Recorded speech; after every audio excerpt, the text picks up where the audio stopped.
Online कक्षा में आप सभी का स्वागत। आज हम श्रीमद् भगवत गीता के 44वें और 45वें श्लोक का अध्ययन करेंगे। इस श्लोक में भगवान श्री कृष्ण कहते हैं कि जो भोगी व्यक्ति है वो समाधि को प्राप्त नहीं कर सकता।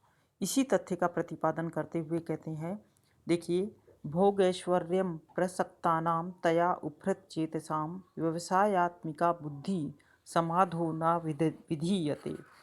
देखिएगा, अन्वय देखिए इसका क्या कहते हैं।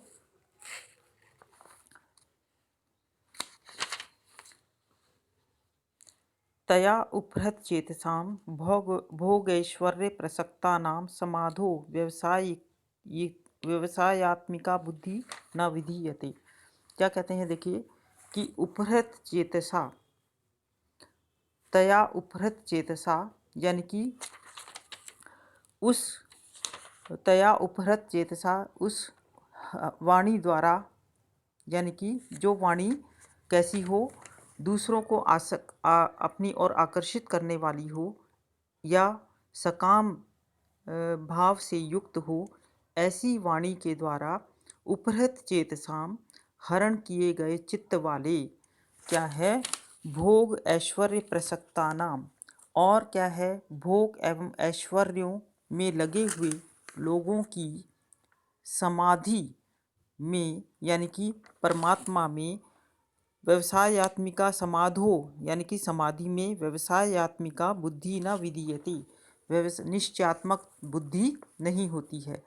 तो यहाँ पर भगवान श्री कृष्ण कह रहे हैं कि हे पार्थ, मन को अति प्रिय लगने वाली ऐसी पुष्पित वाणी से आकृष्ट जो चित्त वाले हैं तथा संसार के भोगों और अनेक प्रकार के ऐश्वर्यों को प्राप्त करने में सतत लगे हुए ऐसे लोग जो हैं वो क्या है, समाधि यानी कि सच्चित आनंद घन परमात्मा को प्राप्त करने हेतु जो उनकी निश्चयात्मकता बुद्धि जो होती है वो कैसी होती है, निश्चयात्मकता बुद्धि नहीं होती।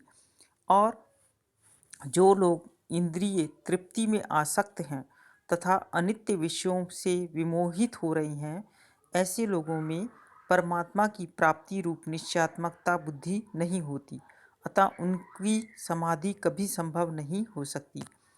ये मन को अति प्रिय लगने वाली ऐसी पुष्पित वाणी उस विषलता के समान है जो परिणामतः पुनर्जन्म रूप अकल्याण करने वाली है। अतः हे पार्थ, तुम निष्काम कर्म करते हुए व्यवसायात्मिका बुद्धि को प्राप्त करो। इस प्रकार स्थिर वाली बुद्धि होकर के क्या है, तुम युद्ध करो। अब आगे श्लोक देखते हैं 45वां। क्या कहते हैं, देखिए इसमें त्रैगुण्य, इसमें भगवान श्री कृष्ण जो हैं वो कहते हैं कि तीनों गुणों के कार्य स्वरूप संसार का प्रतिपादन करने वाले हैं। तुम क्या है, त्रैगुण्य त्रैगुण्य विषया वेदा निस्त्रैगुण्यो भवार्जुना निर्द्वंद्वो नित्य सत्वस्थो निर्योग क्षेम आत्मा।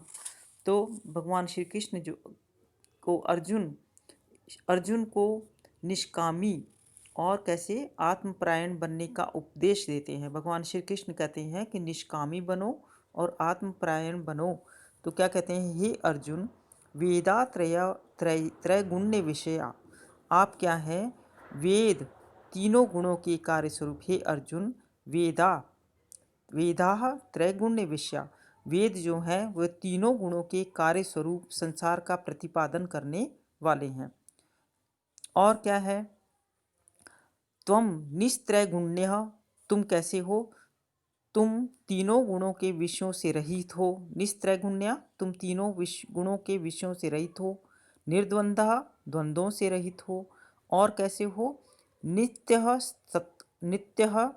सत्वस्थ, और कैसे हो, नित्य परम तत्व में स्थित हो। नित्य सत्वस्थ, तुम नित्य परम तत्व में स्थित हो।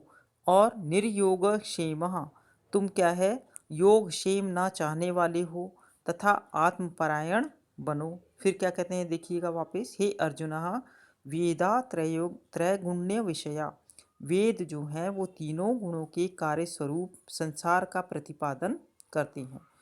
और किंतु तुम कैसे हो, निस्त्रैगुण्य, तुम तीनों गुणों के विषयों से रहित हो।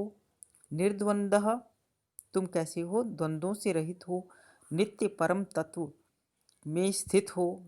नित्यस्थ सत्वस्थ निर्योग क्षेम आत्मवान भवा, तुम क्या हो, योग क्षेम ना चाहने वाले तथा आत्मपरायण बनो।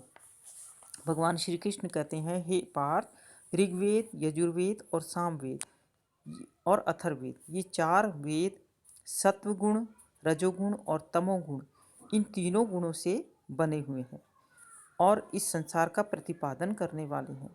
ये चारों वेद जो हैं इस संसार में स्थित सभी भोग ऐश्वर्यों की प्राप्ति के लिए जो अश्वमेध यज्ञ, राजसूय आदि यज्ञ उपायों का प्रतिपादन करते हैं। सकाम कर्म मूलक सांसारिक भोग प्रदान करने वाले वेद तुम्हारे द्वारा क्या है, त्याज्य होने चाहिए।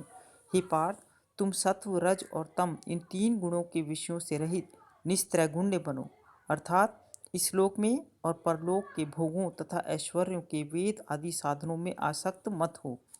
इसके साथ ही वो पार्थ को कहते हैं, हे पार्थ, तुम द्वंद्वों से रहित हो। तुम कैसे हो, शीत, उष्ण, मान, अपमान आदि अंतःकरण के युगल वृत्तियों से ऊपर उठ करके समत्व भाव में स्थित होना चाहिए।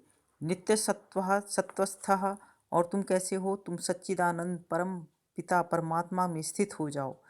और निर्योग क्षेम, इसी प्रकार से पार्थ मन, बुद्धि और ज्ञानेंद्रिय कर्मेंद्रियों के वश में करके और अप्राप्त वस्तु की प्राप्ति के लिए व्याकुलता से रहित तथा प्राप्त वस्तु की रक्षा के लिए तुम चिंता करना चाहिए। इस प्रकार हे पार्थ, तुम निष्काम कर्म योग का आश्रय लेकर के अपनी आत्मा को जानने हेतु आत्मपरायण बनो। धन्यवाद।